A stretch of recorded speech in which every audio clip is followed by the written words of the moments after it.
Okay. Thank you. And good afternoon and welcome to what's still left of the first day of the Feast of Tabernacles. And actually, what I have for us today is, in manner of speaking, a parallel on what Johann spoke this morning. I guess we must have been on the same brainwave somehow or another. Except, in certain ways, this is going to be in more detail on a couple particular matters. Because the idea here is to maybe bring a message or a teaching or an idea or whatever, call it what you will. Because I know we got a few new people here that we've never seen before or only seen recently, and I don't know if any of these people have heard anything like this or not. I can't say yea or nay.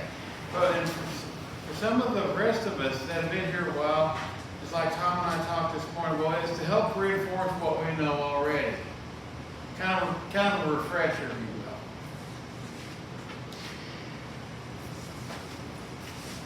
And one of the most amazing things about this book we call the Bible, the Scriptures, I'll let you use whatever term you wish. I don't like arguing about it. I judge no man for using one term or the next. Me, I go interchangeably. And there are several things about this Bible, or about this book, that it makes it unique amongst all the so-called holy books in the world.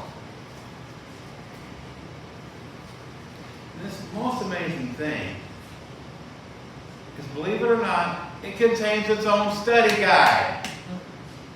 It's built in. It's a built-in feature.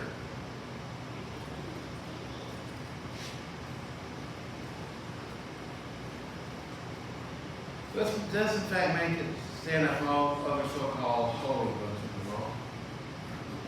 Yes, this book has its own instructions on how to study it. And there are a few principles a couple principles we're going to cover today, and I'll probably cover the rest of them next time I'm up. But where I want to start today is a principle. It's often sometimes,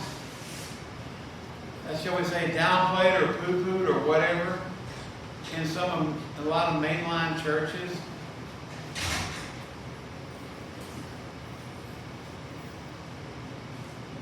And it's called line on line, precept on precept. The line on line concept, if you will. Let's turn to Isaiah 28, please. Can we please turn to Isaiah 28?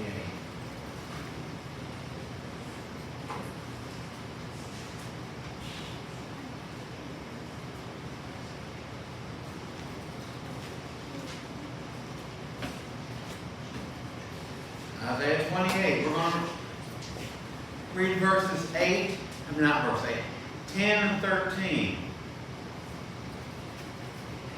Isaiah 28. Pick it up. Verse 10. For precept must be based upon precept, precept upon precept, line upon line, line upon line. Here a little, over there a little.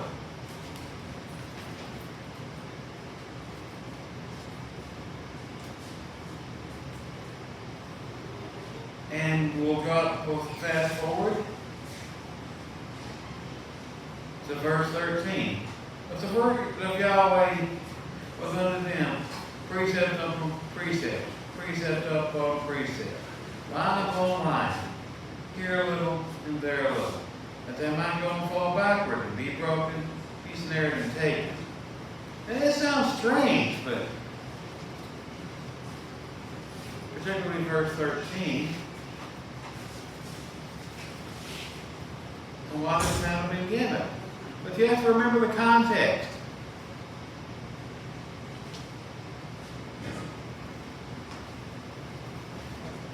Because part of the context here was the fact that it was given to a rebellious people.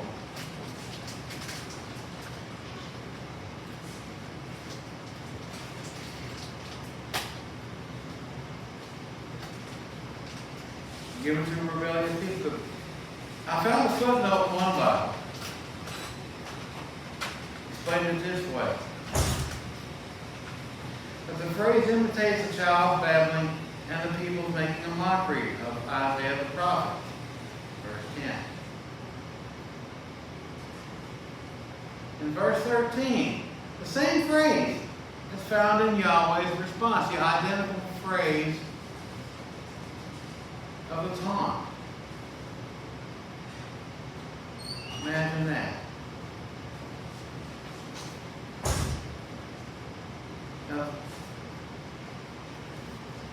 footnote goes on further to say, Yahweh's response to their scoffing was by imitating further their response to Yahweh was in fact again resemble a child's babbling. Like, like some of the little ones we have in the back, that don't talk real good yet. He meant something like that.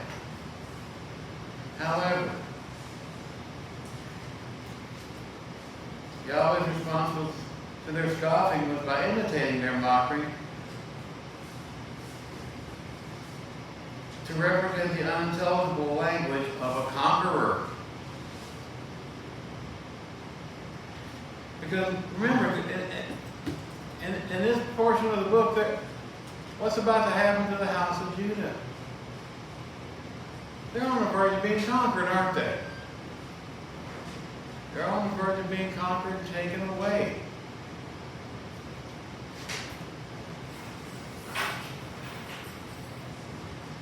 So what could this possibly have to do with anything? How is this still, in spite of the footnoting and some of the context, how could this possibly be a valid principle of studying Scripture? Somebody asked me that. How can this be about Scripture? Very good, Niels. I'm glad you asked. I'm glad Niels asked that. Because in spite of the apparent babbling, there is true meaning here. But what we have to remember here, that Joshua teaches us that he who has an ear, let him hear. This teaching, this advice is found in Matthew 11:15, Matthew 13, verse 9, Mark 4:23. And let's actually read a couple of these. Revelation 2 has a few places where it says this. Can we please turn there? In the letters to the churches. Because they too were in a similar situation. They too were in trouble with the judge, if you will. Revelation. Verse 2, let's try verse 7, please. He who has an ear, let him hear. And let him hear what the Spirit says unto the assemblies. To him that overcomes, I will give to eat of the tree of life, which is in their midst, of the paradise of Elohim. Now, let's fast forward to verse. Let's see what he has to say to Smyrna. He who has an ear, remaining in chapter 2, verse 11. He who has an ear, let him hear what the Spirit says unto the assemblies. And he that overcomes shall not be hurt by the second death. Remaining in Revelation 2. We fast forward to verse 17. To Pergamum. He who has an ear, let him hear what the Spirit said unto the assemblies. And to him who overcomes, I will give to eat of the hidden manna. We will give to him a white robe I mean, a white stone. And in the stone, a new name written, which no man, a new name written, which no man knows except he who receives it.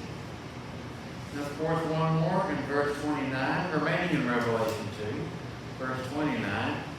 He who has an ear, let him hear what the Spirit says unto the assemblies. And this message is actually not new, because we see something. If you'll still hold your place in Isaiah, I should have asked you to hold your place in Isaiah. But let's try Jeremiah 25. We try Jeremiah 35. 35? 25. Jeremiah 25. That would be verses 3 through 7. Because we're going to see this is a very old message.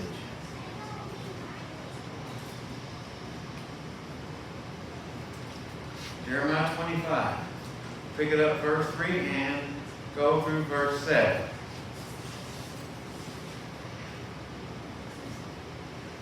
From the 13th year of Josiah, the son of Holland, king of Judah, even unto this day, it's the 320th year, and the word of Yahweh came unto me, and I have spoken unto you, rising early and speaking, but you haven't listened.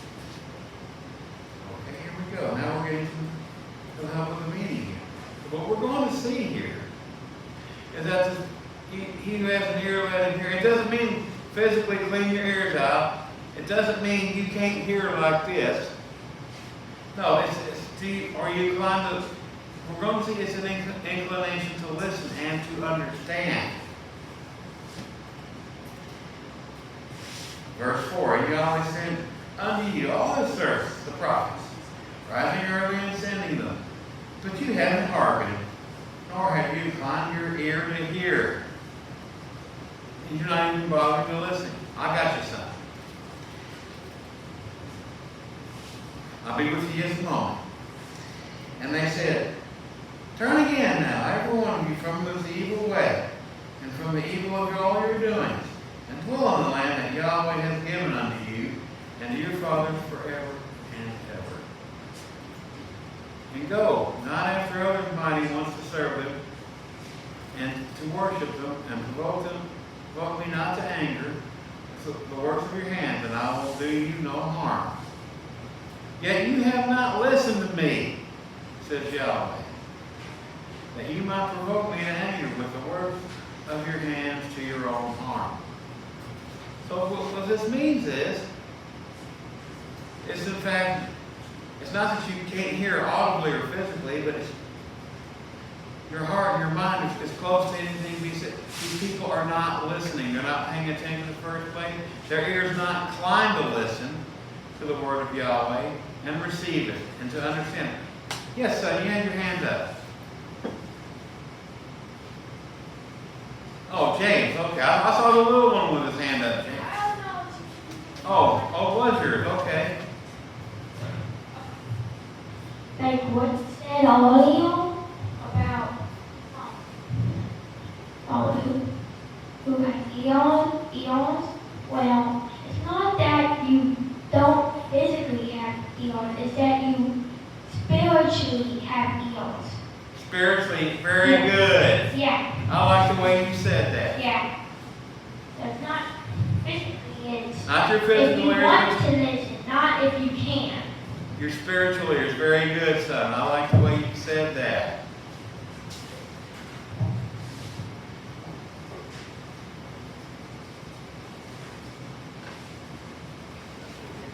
But yes, this does. These words do have real meaning in spite of the reference to Babylon. Because these words, I mean, after all, these words often called Yahshua teaching or teaching, we have made little to no sense to the audience. However,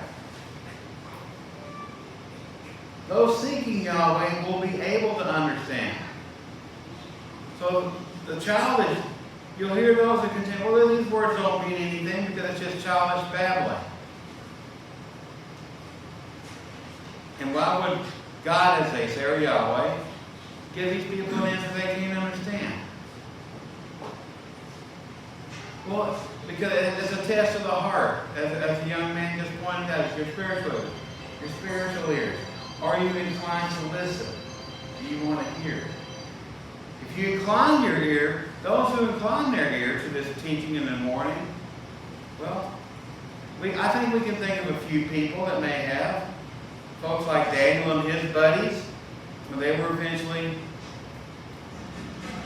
obeyed the teaching of the prophet and refused to fight Nebuchadnezzar, but went out peacefully.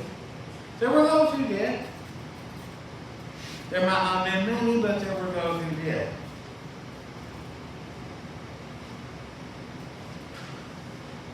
However, those seeking Yahweh are able to understand. We find this in Proverbs 25:2. Let's turn there, please. Proverbs 25:2.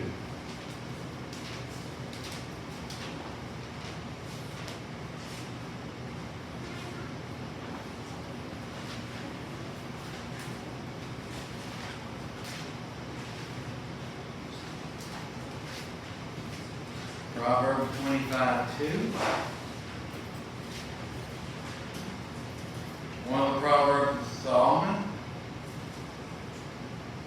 Proverbs 25:1. These are also the Proverbs of Solomon, which the men of Hezekiah, the king of Judah, copied out. Hezekiah copied this. Verse 25, verse 2. Solomon. It is to the glory of Elohim to conceal a thing. That is the honor of kings to search out a matter. It's His glory to conceal it and hide it. And it's oftentimes, it's always in here. And sometimes when we find these things, it just kind of smacks us like a wet carp, doesn't it? Because if we have the proper heart to search out the matter, to seek Yahweh, and incline to listen, having spiritual ears tuned in, we will understand.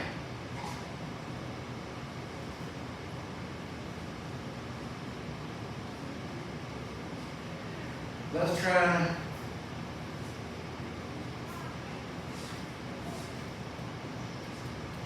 Revelation 1:1, please.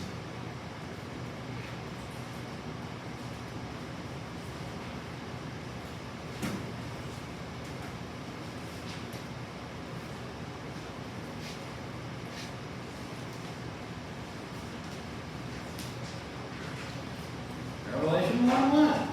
The revelation of Yahshua the Messiah, which Elohim gave unto him, to show unto his servants the things which must shortly come to pass, and he also signified by his angel unto John his servant.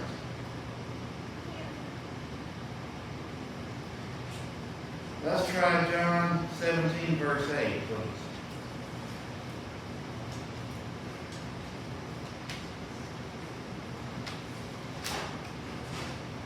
John 17, verse 8.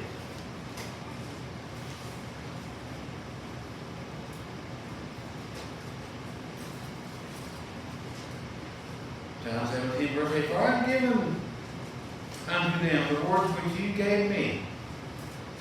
Here in Yahshua's prayer, addressing his Father.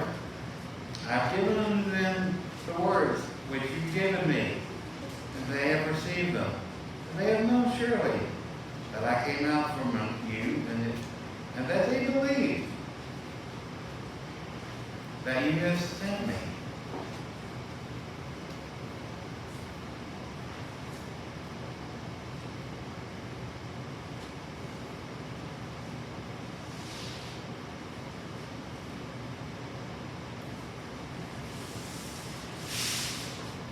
Can we try, please, Romans 11:33?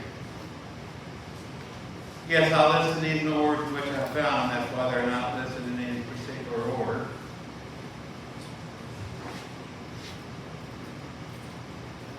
Romans 11:33.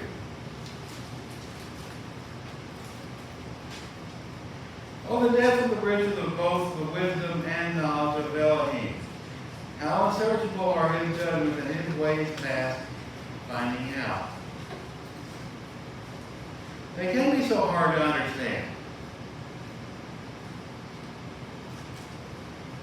But remember, these are all hidden. We have to search this stuff out.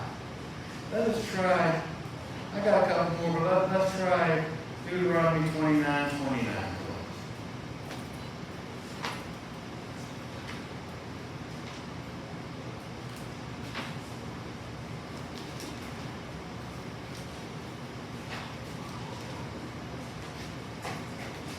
Deuteronomy 29:29.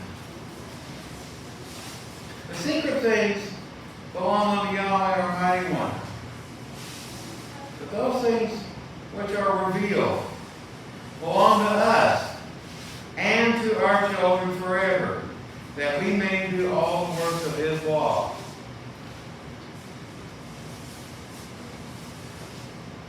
Now they're not ours in that we're the creator or originator of these, because that's not the case at all. We didn't originate any of these. I'm not the originator of these. Yahweh, the Father, is. But they belong, they're ours now. They belong to us. Because he gave them to us. Kind of like, I pick on Johann, my buddy here. He decides I'm a good old boy and gives me a brand new fishing rod. Decides I deserve a brand new bass rod, right? Now, I didn't buy it and purchase it, Johans did. But he gave it to me, and it's mine now. No, that's not a hint, Johans. I didn't mean for it to sound like a hint.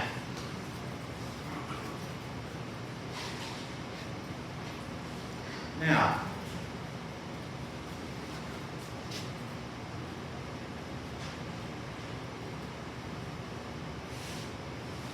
any question or comment so far?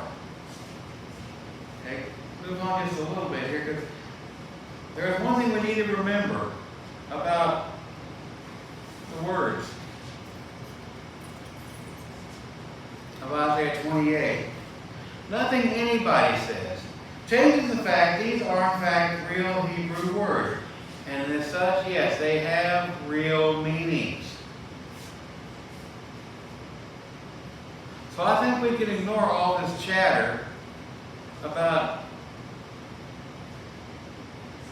it just being a so-called worthless back and forth taunt. Because remember, it's only childish babbling to what? The rebellious ear. If you do not have that rebellious ear, yes, we can understand these things. But it does in fact sound like babbling to the non-Hebrew ear. However, these are real words, and they can be known and understood by those thinking Yahweh, who do have that ear. Well, this said, let's examine this phrase at face value. Okay? Back to Isaiah 28, verse 10.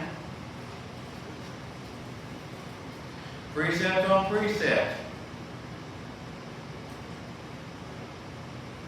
Question. What exactly is a precept? What does this mean? Well, there are two Hebrew words that are rendered precepts in Scripture. But the one in question here is saw, or saw. I'm probably not pronouncing that correctly. That is Strong's 6673 in the Hebrew Concordance. And it means an injunction, a command, or a charge. It can mean instruction, way, method, or principle. And in this case here, in terms of our English language, principle might be the best word here. Let's look. Now, okay, with that said, what exactly do we mean by principle? It is a general rule intended to regulate behavior or thought.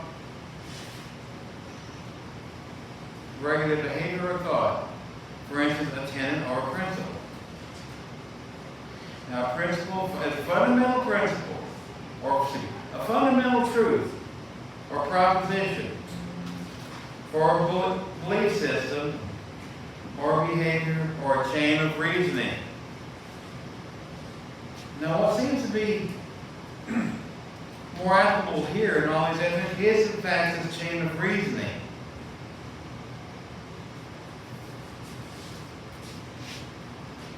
Because we can learn much about Scripture and how to interpret it by knowing certain ideas, teachings, or concepts, and building up on them. That's the idea here. It's our job to build upon it. And thus we have line on line, precept on precept. Now, I got a couple of examples here in Scripture we're going to discuss. But can anyone think of a question or a thought or an idea on how this might work, might apply? I'll tell you what, let's start with an easy one. Can we start with an easy one? Let's start with an easy one. To help demonstrate what I mean here, and what is actually, if I understand correctly, intended here. Example, a question. Did Abraham keep the Sabbath? Okay, son, I got you. Go ahead, son. Go ahead. I was just wondering if I could read the next verse. Okay, we'll see. You want to read the next verse, okay? I'll let you know when we get there. When we get there, I'll cue you, all right? Did Abraham keep the Sabbath? Very simple question. Yes or no? Of course he did. I got half the audience shaking their head up and down like this. Genesis 26:5. Oh, come on, that's too easy now. All right, Genesis 26:5. Okay. Now you got to remember, though there is no single verse that says Abraham kept the Sabbath, we still can know this by building on certain teachings. And this method, and now think of this method as I'm going to pick on Johannes again, but Johannes, you need to think of this as a mathematical equation or a puzzle, perhaps. Anyone here like to work with puzzles? Okay, well, I figured you'd sprayed it out. Okay, so you can think of this as putting a puzzle together.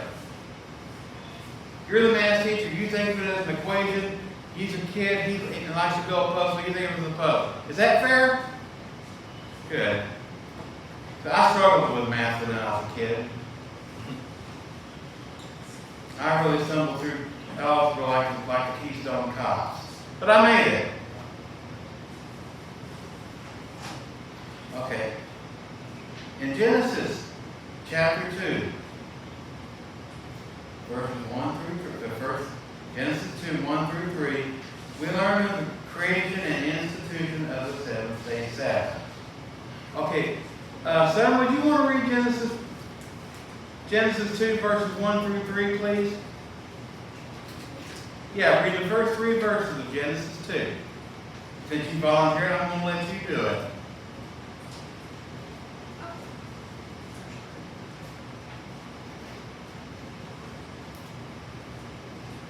Okay. Genesis 2, the first 3 verses. Thus the heavens and the earth were finished, and all the hosts before of them. And on the seventh day, Yah ended his work which he had made, and he rested on the seventh day from all his work which he had made. And Yah blessed the seventh day and sanctified it, because that in it he had rested from all his work which Yah created and made. Very good. So we learn from here that it is in fact a creation ordinance, right? The Sabbath is a creation ordinance. And being a creation ordinance, it has been with us from the very beginning. And now, let's see. There we go with what Hill just said. We also read Yahweh appealing to Isaac, or appearing to Isaac, in Genesis 26, verses 2 through 5. Let's turn there, please. Genesis 26, verses 2 through 5.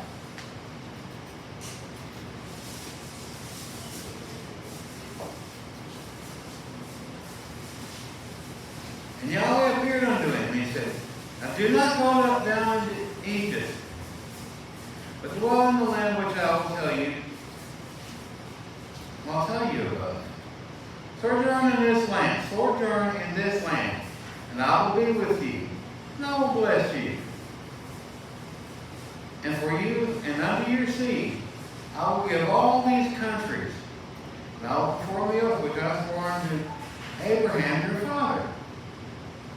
And I will make your seed to multiply as the stars of the heavens, and I will give unto your seed all these countries, and in your seed all the nations of the earth will be blessed. Because Abraham, verse 5, Abraham obeyed my voice, kept my charge, my commandments, my statutes, and my laws. Now if he's doing this, I think we can reasonably ascertain he kept the Sabbath. Because what is found in his commandments, his statutes, his laws, his charge? You mean the fourth commandment about the Sabbath? Imagine that. And that existed from the very beginning. Yes, son? Okay, hold on. Let's give someone else a chance once. How's that? Okay. Okay.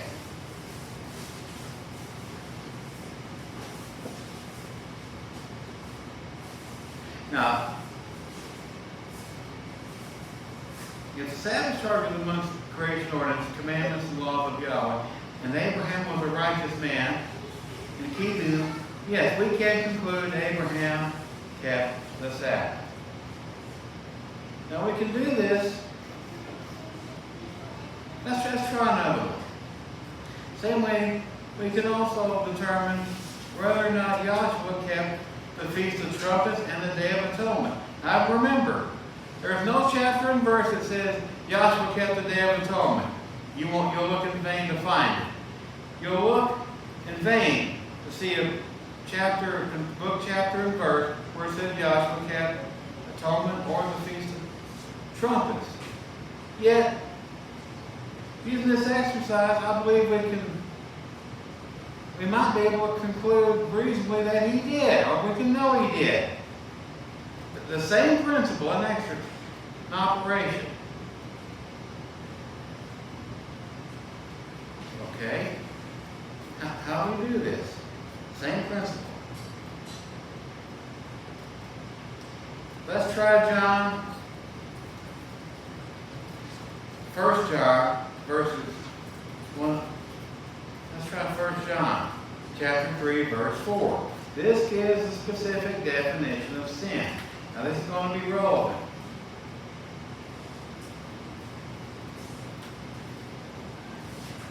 First John chapter 3, verse 4, we're given the straightest, simple cut,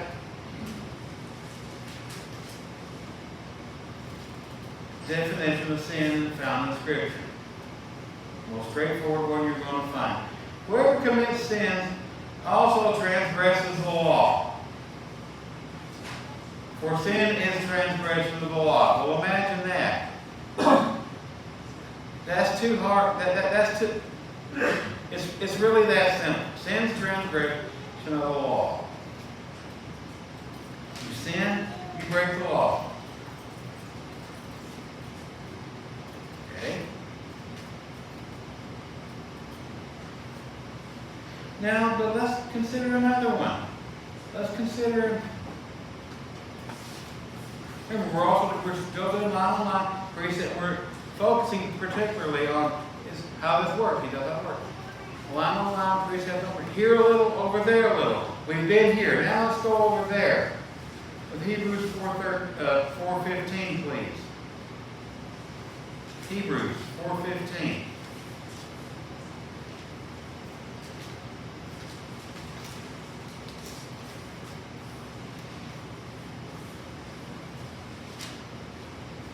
Hebrews 4:15.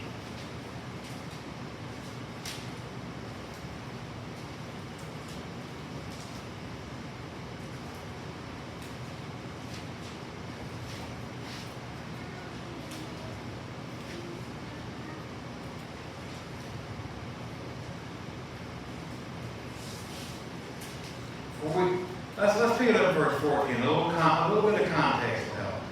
Hebrews 4:14. Seeing then that we have a great high priest that has passed into the heavens, Joshua, for the son of Elohim, let's hold fast to our profession. For we do not have a high priest which cannot be touched with the feeling of our infirmity, but it was like us in all points tempted, and yet as we were without sin. He was like us in every other way. Flesh, blood. He divested himself of his previous glory, came down to this earth. He was just like us, except he didn't sin. He was completely without sin. So let's start putting a little 2 to 2 together. Let's start putting some pieces of that puzzle together a little bit. They were around Joshua sinless. Without sin, he never broke the law. Because we find a mandatory observance in the law. So if it's an issue of the law, okay, what does the law say about these things? We read about the Feast of Trumpets and the Day of Atonement in Leviticus 23. Now, in the teaching of the law in Leviticus 23, what does it teach about failure to observe the Day of Atonement? Anybody? Speak up, somebody. Anybody. I don't care who. You're cut off from your people. That's right. You are cut off from your people. So failure to observe these, and no work was to be done as well. Failure is very part of it. So failure to observe these days is a violation of the law, and therefore it is sin. Now, if Joshua was without sin, never having broke the law, doesn't it stand to reason that he observed both these days? Even though Scripture doesn't specifically tell us that he did. Yeah, we can reason that.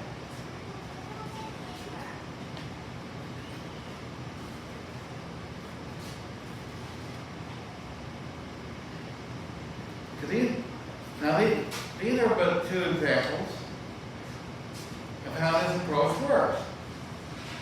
And this can be done to address other questions as well. But the key here is to build upon what we already know. And what do we already know? Remember, it's what we know is in grammar. That's all right. It's found in this book. The key here is to build on what we already know. But it has nothing to do, not our opinion, but what you can know for certain from this book. This approach will not fail us if we stick to what is written. Okay? We have to stick to what is written to make this work.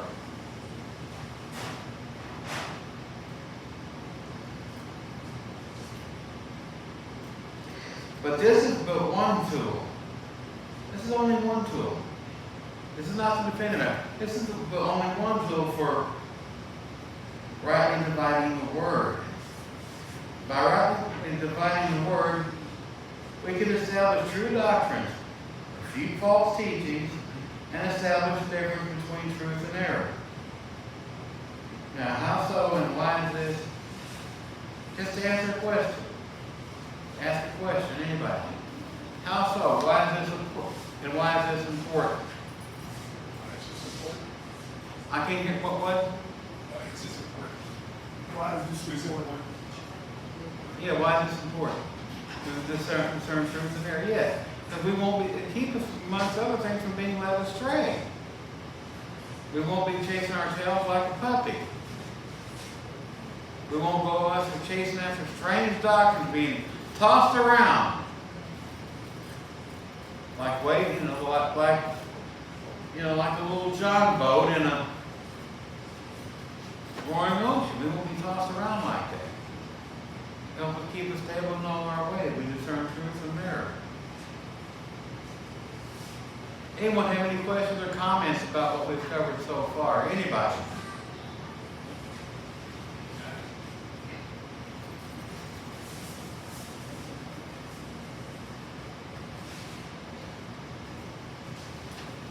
How are we doing on time, Johannes? About 10 minutes. Okay, well, we got about 10 minutes. I said, well, we can still, let's cover another one. This is a simpler one right here. Because this, in fact, is arguably the most important principle, and it all starts here. All these principles start from this one. And it starts from, it is written. Nothing trumps, it is written.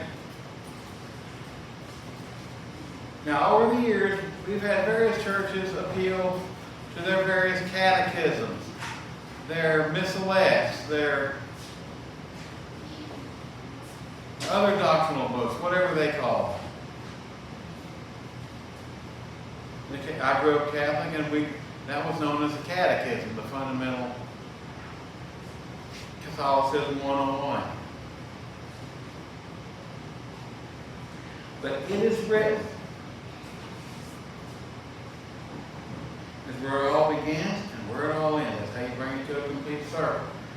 Because anything that cannot go through the sieve of it is written, you just throw it out. You can throw out missalettes, you can throw out catechisms. What are some other terms used that these churches use for their beliefs? System of beliefs, whatever. Saving beliefs. Rapture books, whatever else. This trumps everything one man might say. It is all things begin with it is written. And we find that, and it is written. Imagine that. Let's try Matthew 4:4, please.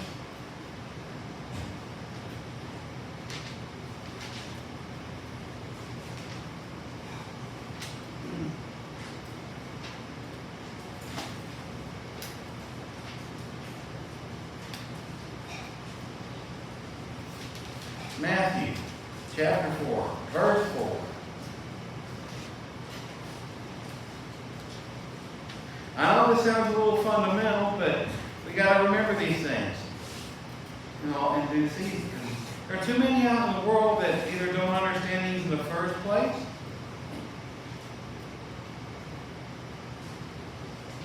or somehow or other they get away from it, and they're usually taken away. This Matthew 4, verse 4, where Yahweh was being tempted by Satan. It is written, man shall not live by bread alone, but by every word that proceeds out of the mouth of Yahweh. Remaining in Matthew, let's flip over to chapter 11, verse 10.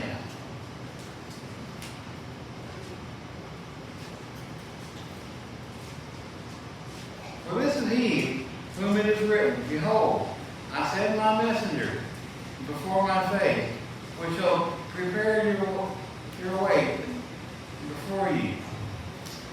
Let's try remaining in Matthew. Turn a couple pages over to chapter 12, verse 17. Matthew 12, verse 17. it might be fulfilled, that it might be fulfilled, which was spoken by Isaiah the prophet.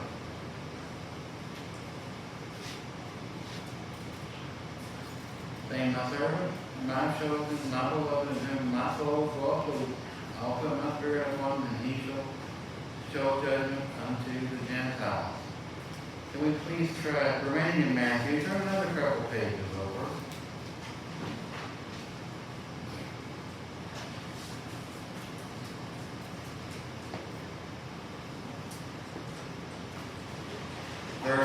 Verse 14, Matthew 13:14.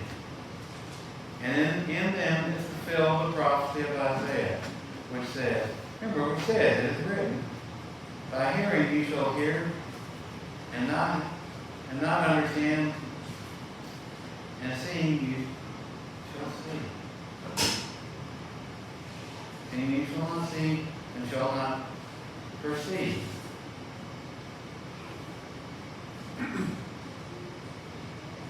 We have something similar in Matthew 15,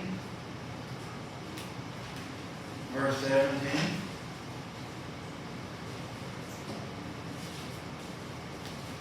Similar teaching as well in Matthew 21, verse 42, and 24:15.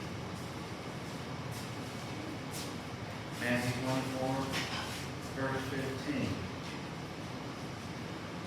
And of course, there's another similar one in Mark 14, verse 27.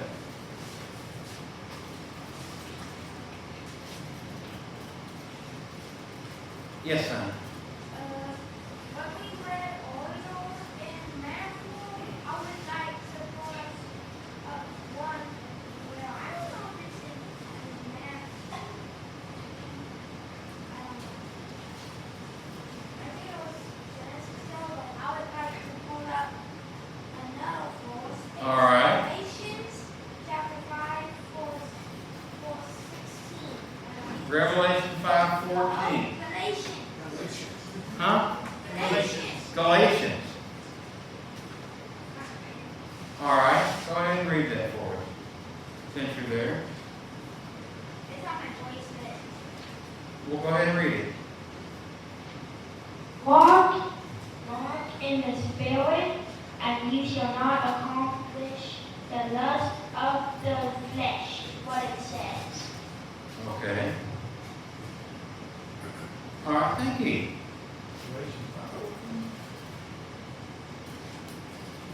5:16.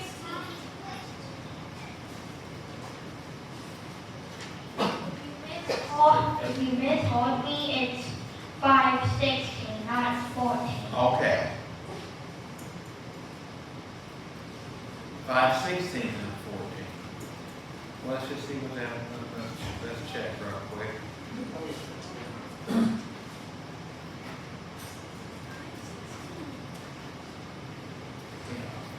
Thank you, son. Anybody else? Yes, Robert.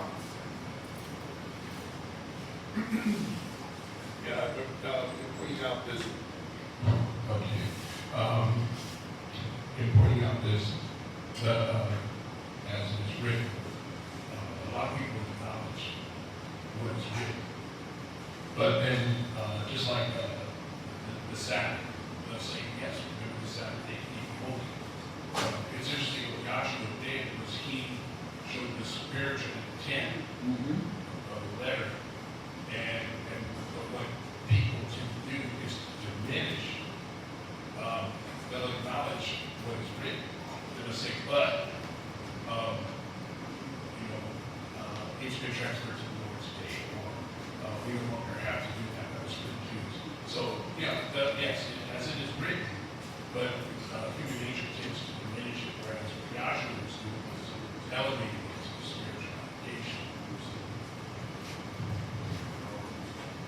Well, we might toss that one out. Let me make note of that one because we don't have time to do it today, but the next time up, we're going to discuss another principle that says the scriptures must agree. And I think that would be a great fit in that. Anybody else have any thoughts or ideas they care to share before we close? Okay, so what we've covered line on line, precept on precept. It is written, that's the simplest one and easy one. And arguably can be the most important because all of them stem from that. And one of the ones we're going to cover next time will be Scripture Must Agree.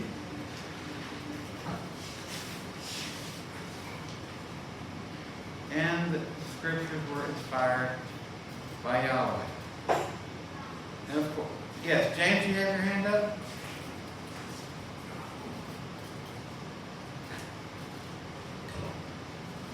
I remember doing a study on this early, quite a while ago. Just wanted to make the point, it's one of the very important commandments. It's 84 times listed for us to remember the Holy Sabbath. 84 times throughout the Bible. That what? The fourth commandment. 84, yes. It's mentioned 84 times throughout the Bible.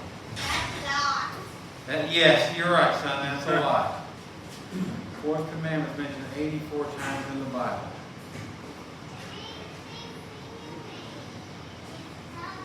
Anybody else? Okay, well, we're about out of time, so we'll close here. And we'll pick up our discussion then, next time I'm up. I think that's, what, when is that again? Is it Wednesday or Thursday or one?